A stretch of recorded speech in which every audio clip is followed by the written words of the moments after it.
Hello gamers, and welcome to this episode of Gameplays, where we're taking a closer look at Prey.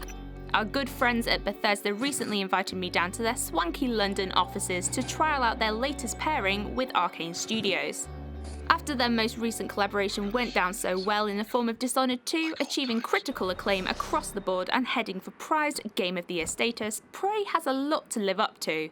But I've got an inkling that it will. So I'm going to try my absolute hardest not to spoil any of the storyline for you. This is something you have to experience for yourself, fully immersed, lights off and ears enclosed in a headset to fully appreciate the opening 15 minutes of Prey.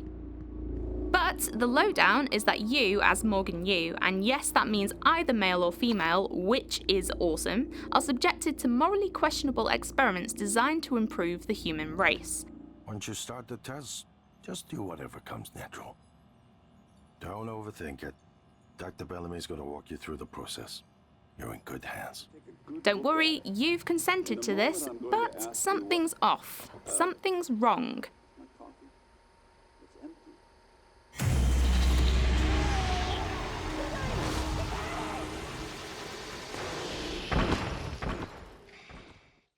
There are countless links you can make with the Dead Space series, but essentially you instinctively feel that this is Arcane/Bethesda property, which makes it unique and stand out.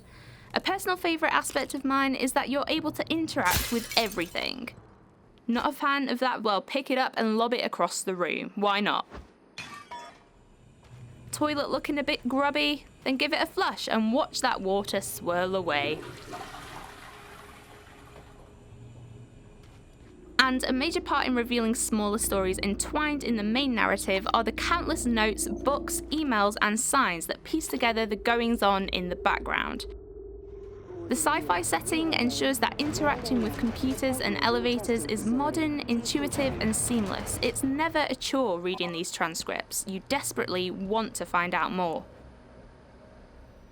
Venturing further into the demo and collecting a signature start of your journey wrench to protect myself, I started to encounter the alien threat that had overrun Talos 1.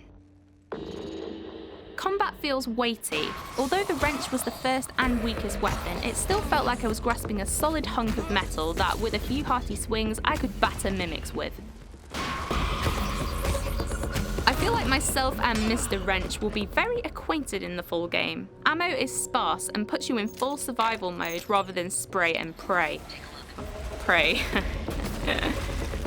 Sometimes melee is the best way.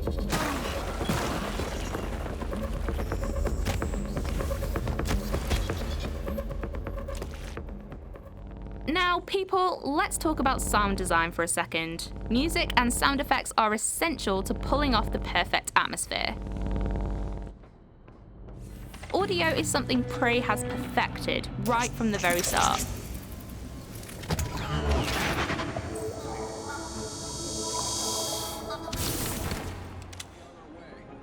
There's a scene near the beginning whereby you take a helicopter journey across the skyscrapers of San Francisco with the most wonderfully synth, spacey beat to accompany you.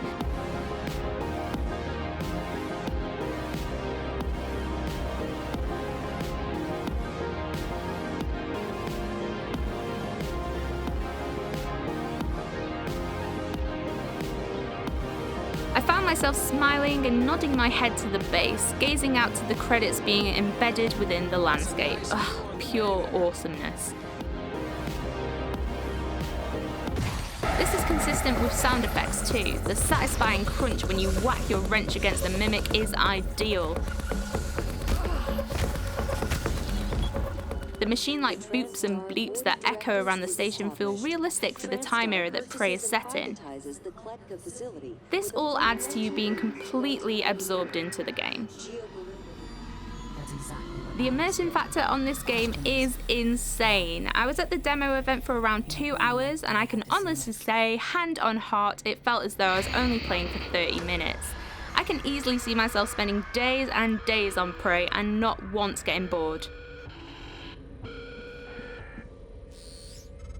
I've got to be honest, Prey wasn't really on my radar before, but now I've secured my pre-order and absolutely cannot wait for May. See you soon, Morgan.